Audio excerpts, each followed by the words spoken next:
Hey guys, Infidel1258 here. Another frequently asked question video here for you. So we're going to get into comments from the comment section, answering questions or critiques that you guys are raising. And I do this often, so if you have questions or concerns about where Splinterlands is at or going, please drop a comment even on this video. I may just see it and turn it into its own video. And whenever I see an IGN in there, I'd like to say thank you by sending a little DAC, so keep that in mind. If you're new to my channel, my name is Dwayne Cunningham. I go by Infidel1258. You can just call me 12. And yeah, we cover Splinterlands regularly because it's changed my life. It's going to be a quicker video because I got to go pick up some kids from an appointment here. And I haven't looked at the comment section yet, so I don't know what you guys are talking about. Ah, Fat Jimmy. Let's see what Fat Jimmy says. So Fat Jimmy's dropping a comment on a recent video where I talked about there was some 3 different community polls, 2 of which had to do with rewards, and one of them had to do with you know what, it escapes me right now, but 3 different community polls. They were really intended to take our opinion around these issues, not necessarily to propose an immediate and confirmed change, but to say, hey, what do we think as a community? I like that usefulness for SPS, first of all. Second of all, I was glad to talk about these comments, and I did so in a members only video. So if you want to be part of the members, check out the members page, and you'll be invited to those weekly lives. And then let's see what Fat Jimmy says. Fat Jimmy says, I hear what you're saying, but I care less about the value of said assets. Talking about reward cards or soulbound reward cards. Some assets should be rare and expensive, but I don't think that should be common. That should be common OP reward cards. Personally, I don't want an unfair advantage over other players. I have soulbound cards, and my opponent does not, and never will. I don't see that as fair play or a scenario that welcomes and invites new players. Okay. So I see what he's saying. 2 of the 3 proposals had to do with rewards. Do we make the next issuance of soulbound reward cards soulbound at all? Are they just transferable, tradable immediately on release? That had problems with it. That was like bots took advantage of that when we had that happen before, and that's one of the reasons why we moved to soulbound. Maybe we've killed the bot conversation largely or mostly, and maybe that allows and restores an opportunity to start issuing more rewards for play. Namely, reward cards that are transferable and therefore sellable. I don't know. That's almost a separate conversation, but that is a piece of what he's talking about, and that's a piece of this ongoing topic. If we make all reward cards unlocked and transferable, you as a player, me as a player will receive a value for that because you can sell it if you want. But 2 things happen from that. 1, there's a new card that's created in the system that's transferable, tradable, sellable, rentable, which means that there's a greater spread of assets for the existing value within the ecosystem. So Fat Jimmy says, I don't care so much about value. I want to have access to those cards, and I want others to have access to those cards. So he's kind of setting aside the value side, but I don't think we can just. I thank you, Fat Jimmy, for that comment, and I almost agree with you. But we do have to think about this. It's not one-sided, because you're saying that you don't so much care about the value, or you care less about the value than you do about the access. You want to have access to the soulbounds that exist, especially when they're particularly powerful, overpowered even. And if you can't access it, that's not fair, both for you maybe, but also for any player that you're playing against or future players that can't get those soulbounds. All of that makes logical sense to me, but it's not as simple as we want to make it fair and we don't care about value. Because we're not just talking about soulbound rewards having value or not having value, or reward cards having value or not having value. We're talking about the entire ecosystem of Splinterlands stretching its existing value. And it's important to keep coming back to this reality because it has impact on all of the asset prices in Splinterlands. And it's not just going to be the reward cards. It's going to be Rebellion cards, Riftwatcher cards, Chaos cards. If there's a new supply of cards that are significant, powerful, meaningful, and liquid, that's going to stretch the existing valuation within the ecosystem. We've talked about this a couple times, and I don't want to do a deep dive on it, but it doesn't necessarily mean he's wrong. I'm not saying they should be locked and they have to be unlockable via DEC payments.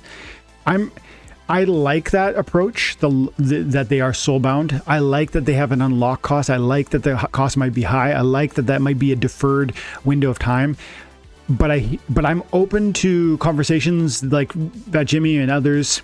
Let's make them unlocked, or let's make them unlockable, or let's make it cheaper. I'm open to all that. But sometimes, and I see it in Fat Jimmy's comment, we see this, there's a presentation of the idea as if it's really just about, you know, fairness or access. And it is about that, but it's also about value. And Jimmy and others might care little or less about the value side of it, but to set it or to ignore it is to ignore, I would argue, one of the main reasons people have left the game. There are lots of reasons people left the game. But one of the main reasons we have lost players and we have failed to get new players is because values have not gone up, but they've gone down. And in a moment like that, many players leave and others won't come or pay attention. And so if we could create a scenario where values actually begin to sustain, that is going to be better for player adoption than not. And you might argue, well, we've had soulbounds that have been issued for the last year and a half, and that hasn't helped player retention either. But the longer vision, like 3 years or so since Chaos Legion was released, there's been this excess of cards. And so I think we've begun to solve the card excess solution, the problem.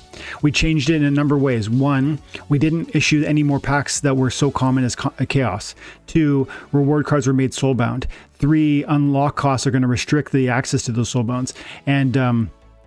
And maybe that's good. Oh, and 4, Matt and the team have changed how they incentivize the purchase of new packs so that you no longer really are incentivized to buy a ton of upfront, but really only what you need. Rebellion with the battle wagons did a little bit of that, but nothing like we saw with the pre-sale and the discounts and the big Christmas sales that we saw in previous iterations with the Chaos Legion or wherever else. And so for all those reasons, I think we are seeing card value loss, but I think we've begun to fight it with soulbounds and how they're locked. So my view would be, I do care about access, but I also care about value.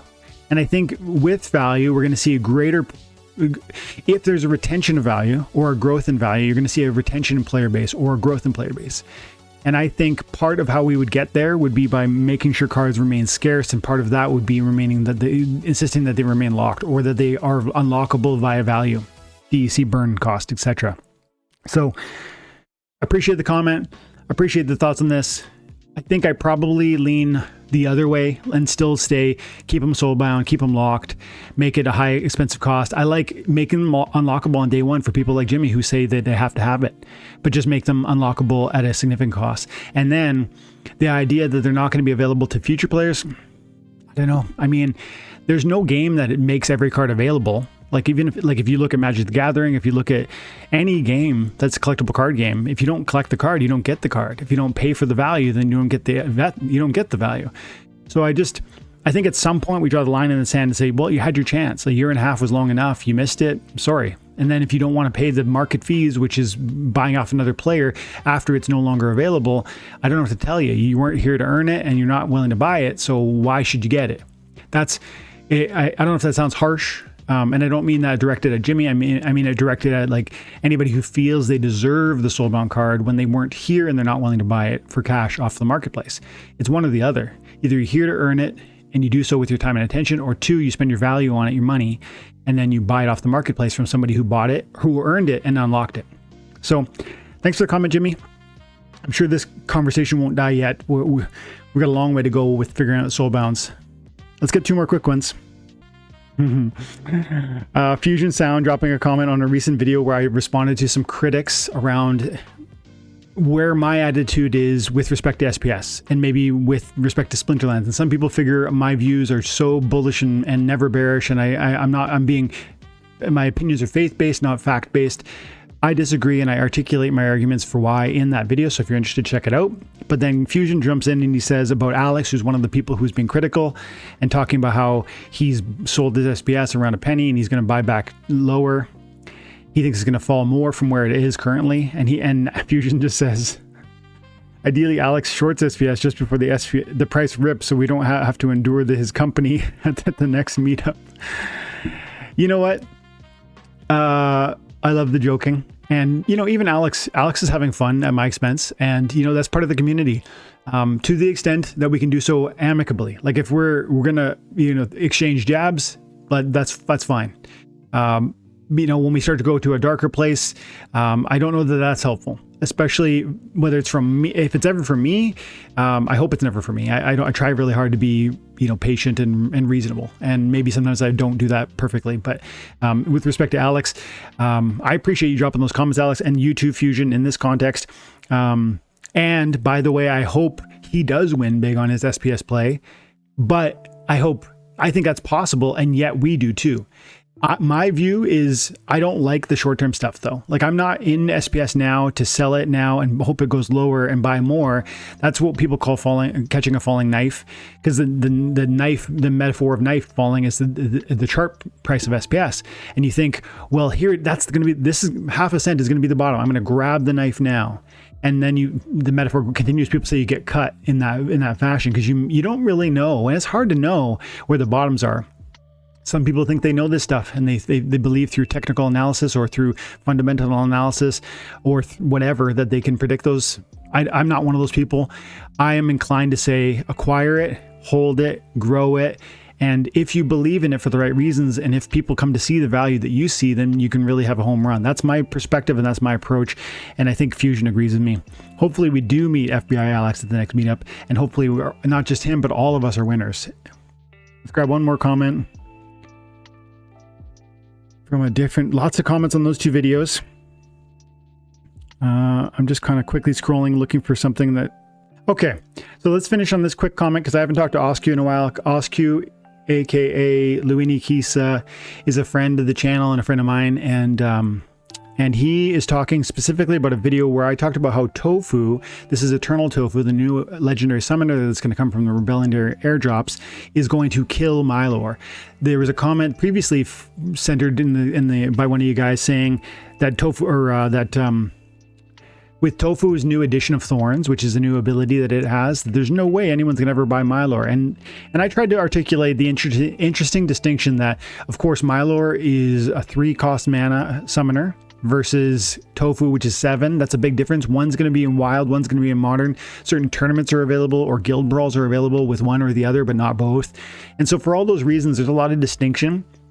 Having said that, this is an example of power creep. Now, the league differentiations and the tournament and build brawl opportunities are intended to answer that sort of, let's say, loss of utility.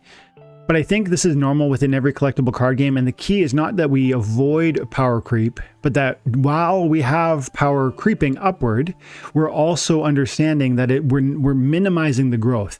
If you go from, on a scale of growth, from, let's say, arbitrary number of 1 is the growth every time you release a set. Let's say we're 1 power bigger. And then the next set is 100 powers bigger, whatever that means, right? Like think of it just a numeric scale. Well, 1 is an incremental growth and 100 is an exponential. Like it would be such a gigantic leap forward. And we have to be careful. The game has to be careful. The team has to be careful about card design. And maybe cards like Eternal Tofu are going to break the system. We've seen it before. I think Kitty, in some sense, broke the system for a while. But ever since then, different things have come. There's more True Strike available through monsters, so no longer is Kitty particularly valuable because the other True Strike monsters can answer that call. And then there's other things like so much speed, and there's other things like, Kitty rotates out in the wild. So for all those reasons, I think power creep's present, and we got to be careful about how it grows, but I don't think it's the end of the world. Oscu says, with respect to that conversation, personally, I'd only pay the unlock fees if I had a buyer lined up. He's talking about the Soulbound rewards, I suppose, and he said, I would not gamble to sell mine on the market. So with respect to Soulbound rewards and paying the unlock fees, I think first and foremost, it's great that we do have an opportunity and let's say an avenue to access.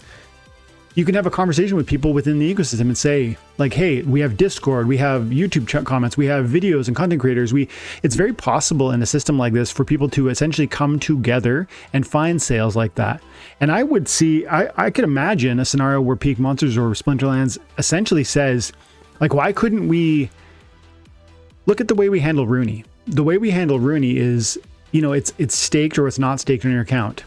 And it's conceivable that you could essentially earmark your card and say, I'm willing to sell card A, it's soulbound, if someone is willing to pay the unlock cost plus 5% premium. The game would see the DEC burned. You would see a profit only if it was sellable and sold. And then 3, the market would see that fee returned to them. And so it seems like win-win-win to me if technically that's possible. And I don't know. But I guess I just want to say that I agree. It would be great if we could sort out our soulbound unlocking in a mechanism like this, where you can essentially pair interested sellers with interested buyers and not unlock otherwise. That'd be cool, wouldn't it? I'm going to leave it there, guys. Thanks so much for your time and attention. Have an amazing day. God bless.